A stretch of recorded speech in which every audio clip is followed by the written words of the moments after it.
Good evening, one and all. We gather here on this day to discuss yet another crisis forced upon us by King George III.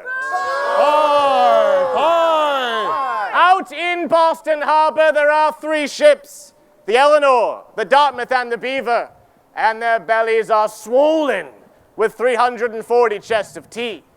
We had a reenactment, probably the first time in history that it's been held right here on 4 Point Channel, on the original site of the Boston Tea Party.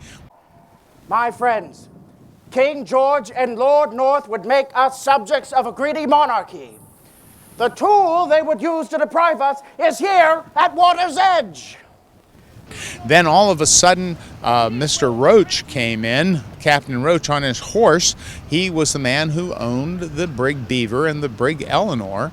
He came riding in on a horse to tell us that they would not allow him to leave the harbor. They would actually blow his ship up if he was to leave the harbor. And tomorrow, the next day, was the final day he had to unload the tea. And Samuel Adams, who spoke here tonight right on the wharf, announced there is nothing more that this meeting can do to save the country, which was the prearranged signal for the Mohawks to go to the ships and throw the tea into the sea, to make Boston Harbor a teapot tonight, this harbor that we're standing on right now.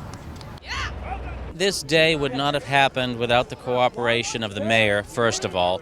I mean, he's the one that kept us pushing forward to get it done, because he said to us, Sean, if your company, Historic Tours of America, doesn't do this, who's going to do it? And to Jim Rooney at the MCCA, he really was the white knight that believed in the project. He's using it to promote Boston around the world as a place to come to. The connection to bringing back the Boston Tea Party ships and museum was quite a natural.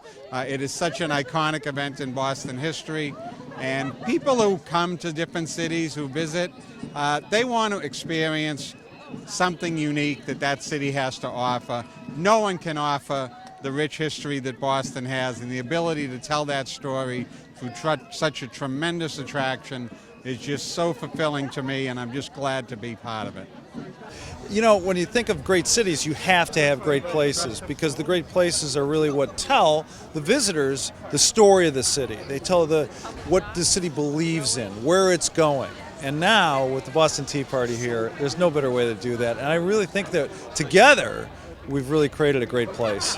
As historians, we're very fulfilled. We know what people are going to get in the way of a product, of an experience for their children, for themselves. This is a very significant, probably the most significant slice of American history leading up to the American Revolution. I'm confident that we're going to deliver on our promise to deliver an experience, an educational experience, a fun experience that will delight young and old. And here's the baby. Tomorrow morning we open up to the world to experience the single most important event that led to the American Revolution, and we're proud to play a part of it.